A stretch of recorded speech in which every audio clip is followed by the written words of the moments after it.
upstaged by a 16-year-old. For me, that would be embarrassing.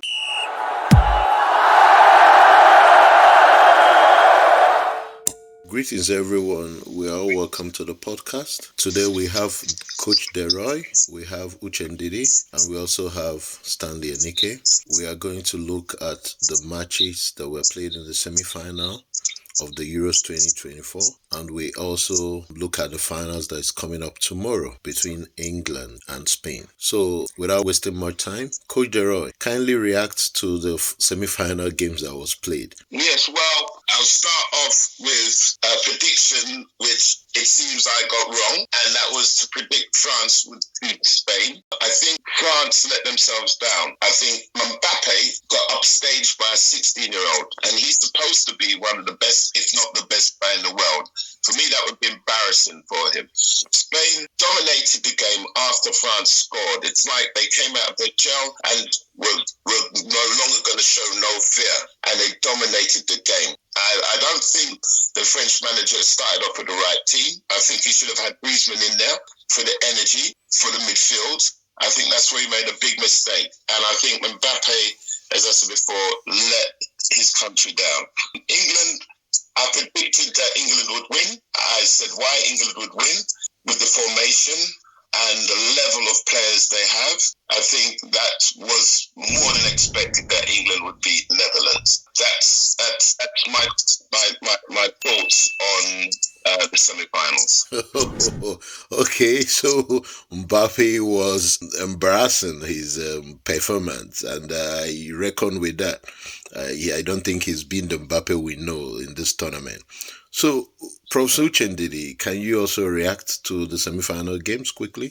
All right, thank you. I actually predicted that England was going to win. I also predicted that Spain was going to win, and I wasn't kind of surprised by the outcome. I know Mbappe is a great player, but the French team wasn't really doing well up to that stage, so I wasn't expecting something spectacular.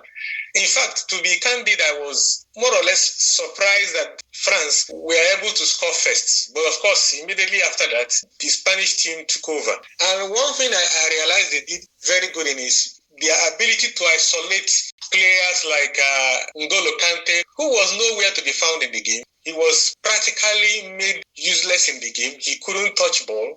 He couldn't see the ball. So they ran the midfield. The Spanish team ran the midfield. And that's also why it was also difficult for Mbappe. But sincerely speaking, Mbappe gave it his all. And of course, you could see the assist for Colomwani's goal. And then with respect to the English team, I was also not so surprised. I felt that since England has moved from the 4-3-3 to 3-4-2-1, they would be having so much players in the middle. And that was one of the things that accounted for the success of the team. They practically dominated the game. Even though they conceded first, they practically dominated the game and were able to get their win. Even though we could also say that luck played a key role, especially with respect to the equalizing goal from Harry Kane. But the second goal was a very sweet move from Oli Watkins through a pass from Cole Palmer. And that was also audacious because it was a tight angle somewhat, but he was able to pull it off. And congrats to England. Let's see what happens in the final. That's my assessment of the semi-final. Thank you. Thank you so much. I call you the professor of football. That was a nice one. Obviously, Kante wasn't up to his best. I don't know what happened that day. Engineer Stanley Enike, kindly react to the games that were played, sir. Yes, thank you, Kosi. I think for the France-Spain match, France didn't come to the party as I expected. Before the match, I predicted a very cagey encounter. But I was somehow disappointed. It wasn't as cagey as I expected. France took the lead, and apart from that, they didn't offer much in the game.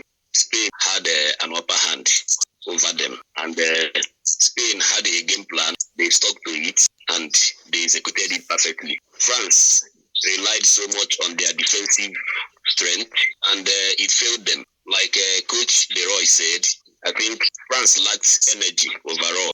And the absence of Griezmann in the starting lineup played a major role. I don't know why the coach didn't start him, or whatever reason he had for not starting Griezmann. I wouldn't know. But I think if Griezmann has started, Spain might still take the day, but France would have exerted more energy. So I think overall, I predicted that Spain was going to win, and they did exactly that. For the England game against the Netherlands, I never saw Netherlands as a team that was going to upset England. Netherlands didn't play very fantastic against Turkey, and for me, Turkey would have won the game, but Netherlands used the experience, the exposure to beat them.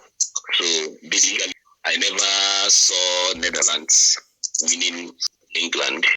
For England, they had a better game overall compared to their previous games. And I said, like before the match, I opined that Gareth Southgate should start with one case and Obama ahead of Hurricane and Foden. For whatever reason, best known to him, he stuck to his usual lineup in the front. And we saw what happened when Oli Watkins and Palmer came on, actually vindicating my prediction. So overall, I think the two finalists, considering their performance in the semi-final, they deserve to be in the final. Thank you. All right, thank you so much. France relied on their defensive ability and it failed them. Thank you so much. That will be all.